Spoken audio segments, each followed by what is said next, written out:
S'il y a une chose qui a aidé Rome à construire son empire, c'est bien son armée. Discipline, stratégie et loyauté ont fait des légions romaines une force imbattable. Mais cette loyauté n'a pas toujours été inébranlable.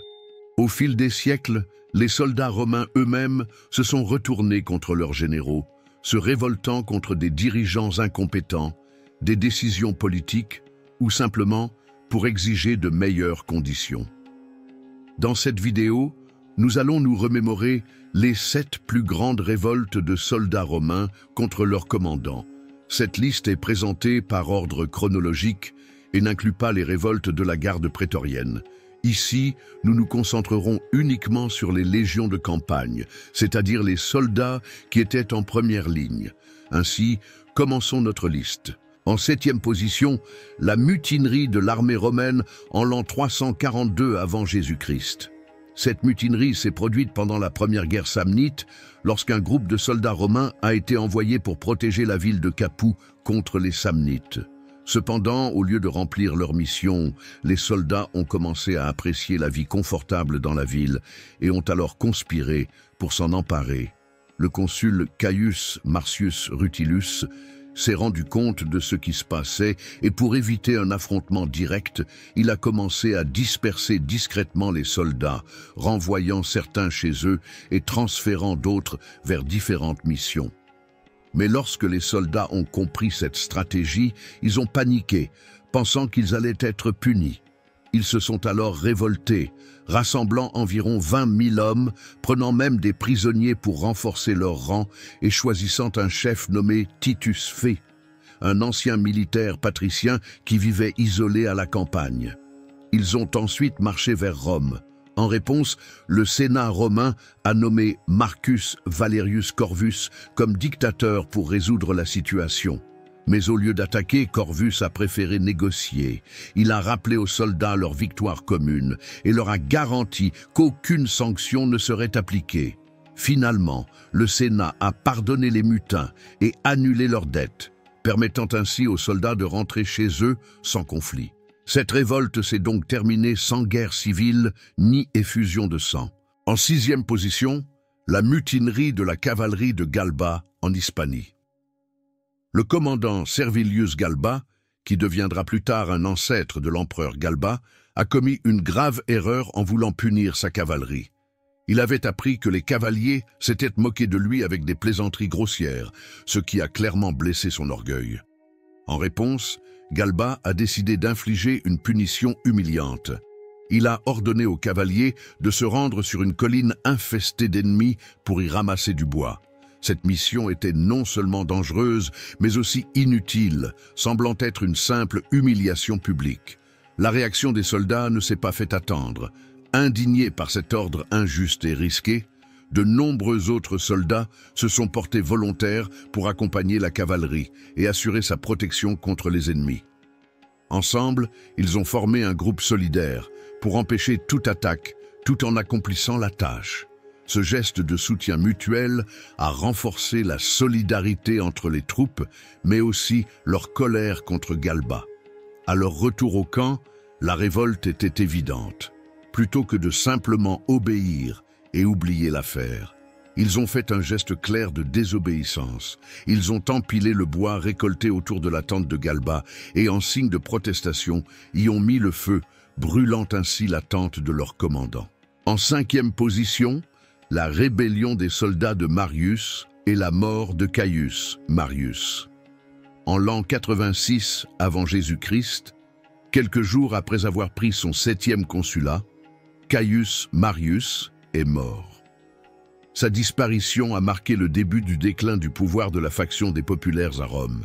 Son allié, Lucius Cornelius Cinna, a tenté de maintenir le contrôle du gouvernement, mais il ne possédait ni le charisme ni l'autorité militaire de Marius. Ainsi, la position de Cinna a commencé à s'affaiblir. 2 ans plus tard, en l'an 84 avant Jésus-Christ, alors qu'il organisait ses troupes dans le nord de l'Italie, une mutinerie éclata au sein de ses propres forces. L'armée, composée de vétérans de Marius et de nouvelles recrues, était fatiguée des campagnes incessantes et de l'absence de récompenses. Sans la figure forte de Marius pour les unir, les soldats ont perdu leur loyauté envers leur commandement et se sont retournés contre Cinna. Lors de cette révolte, Cinna a été assassiné par ses propres hommes. Cette mutinerie a mis en lumière les divisions internes du Parti des Populaires et a ouvert la voie au retour des optimates. Avec les populaires affaiblis et sans leader, Lucius Cornelius Sulla, qui était alors en Orient consolidant sa victoire contre Mithridate, a saisi l'opportunité.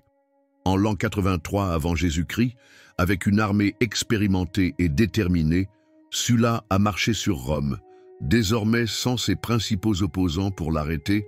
En quatrième position, la mutinerie des légions de Jules César pendant la guerre civile. Après une victoire à Pharsale en l'an 47 avant Jésus-Christ, les légions de César attendaient avec impatience leur récompense, notamment des soldes et des terres. Cependant, alors que César était en Égypte, les soldats, sans nouvelles de lui, commencèrent à se révolter. La situation s'aggrava avec le temps et l'insatisfaction grandit parmi les légions vétéranes en Italie qui, sans recevoir ce qui leur avait été promis, se regroupèrent en une mutinerie. Lorsque César apprit la rébellion, il envoya son prêteur Salluste pour tenter d'intercéder, mais ce dernier fut attaqué. Devant la gravité de la situation, César retourna à Rome en l'an 47 avant Jésus-Christ. Prenant des précautions de sécurité, il tenta de rétablir l'ordre en adoptant une approche directe. Il se rendit personnellement au camp des soldats rebelles et leur demanda calmement quelles étaient leurs revendications. Les soldats exigèrent d'être libérés du service, pensant ainsi renforcer leur position. Contre toute attente, César accepta leur demande, mais les traita comme de simples citoyens et non plus comme des camarades, les menaçant ainsi de les abandonner. Cette manœuvre psychologique inversa complètement la situation. Humiliés, les soldats supplièrent de reprendre du service. D'abord réticent, César accepta finalement, mais sous la condition que les chefs de la révolte soient placés dans les positions les plus dangereuses lors des campagnes futures. Ainsi, les légions vétéranes renouvelèrent leur loyauté envers César, tandis que les meneurs du soulèvement furent punis discrètement lors de missions périlleuses. En troisième position, la révolte des centurions contre Marc-Antoine et Octavien. Cette révolte eut lieu en l'an 40 avant Jésus-Christ et constitua un moment décisif du second triumvirat, révélant à la fois la montée en puissance des soldats et la fragilité de l'alliance entre les deux chefs. Après s'être installé en Égypte et avoir entamé une relation avec Cléopâtre, Marc-Antoine comprit que sa rivalité avec Octavien était inévitable. Pour prendre les devants, il rassembla une grande armée et assiégea Brundisium, un port stratégique en Italie. Le conflit semblait imminent, mais un événement inattendu se produisit. Les centurions des deux camps refusèrent de se battre et influencèrent leurs légions à faire de même. Les soldats, toujours fidèles à l'héritage de Jules César, ne voyaient aucun sens à une guerre entre deux de ses héritiers politiques. Face à cette impasse, la guerre devint impossible. Pour éviter un désastre, Antoine et Octavien furent contraints de négocier, ce qui aboutit au traité de Brundisium, qui partagea à nouveau les territoires entre eux. Cette mutinerie démontra que les généraux romains ne gouvernaient pas seuls. Le soutien des troupes était essentiel. La paix entre Antoine et Octavien fut cependant de courte durée, et leur confrontation éclata quelques années plus tard. Elle aboutit à la chute de Marc-Antoine et de Cléopâtre lors de la bataille d'Actium en l'an 31 avant Jésus-Christ, consolidant ainsi Octavien comme le premier empereur de Rome. En deuxième position, la mutinerie contre le général Germanicus en l'an 14 après Jésus-Christ. Peu après son accession au trône, l'empereur Tibère renforça la présence militaire sur la frontière germanique en envoyant 6 légions sous le commandement du jeune général Germanicus. Cependant, la mort d'Auguste provoqua un mécontentement parmi les troupes, insatisfaites des salaires bas et des abus de pouvoir commis par certains centurions. Cette situation culmina en une révolte en Germania inférieure, menée par Aulus Caecina. Les légions perdirent toute discipline et allèrent jusqu'à capturer et fouetter leurs centurions.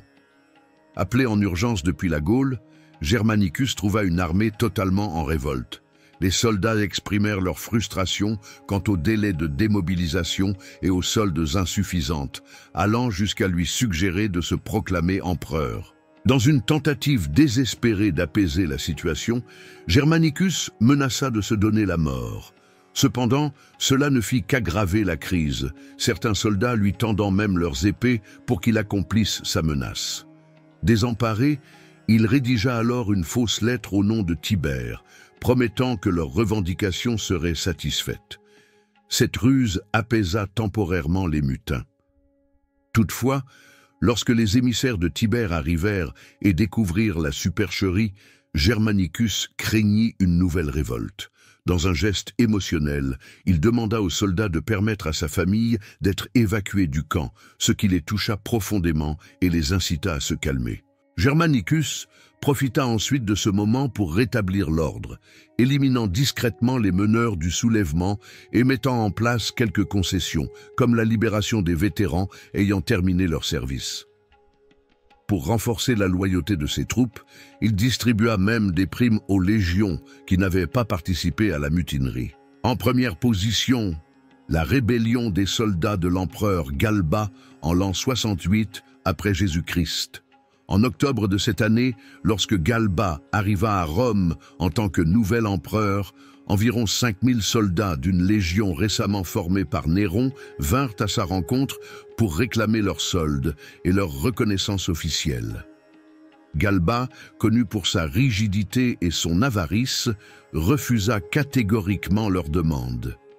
Cette décision fut perçue comme une insulte inacceptable, et la frustration des soldats se transforma rapidement en révolte armée en pleine ville. Face à l'insurrection, Galba ordonna une répression brutale. Craignant que la situation ne lui échappe, il envoya sa cavalerie massacrer les mutins, entraînant la mort de milliers de soldats.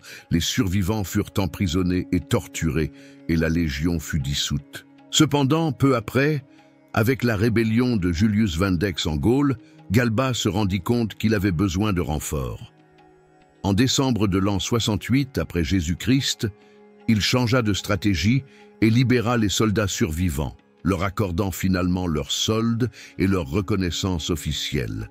C'est ainsi que naquit la première légion Adiutrix, qui fut ensuite envoyée combattre en Gaule. Et voilà, c'était la liste des 7 plus grandes révoltes des soldats romains contre leurs généraux. Mais maintenant, je veux savoir laquelle de ces révoltes vous a le plus surpris. Dites-le moi dans les commentaires. Si vous avez aimé cette vidéo, n'oubliez pas de laisser un like et de vous abonner à notre chaîne. On se retrouve dans la prochaine vidéo.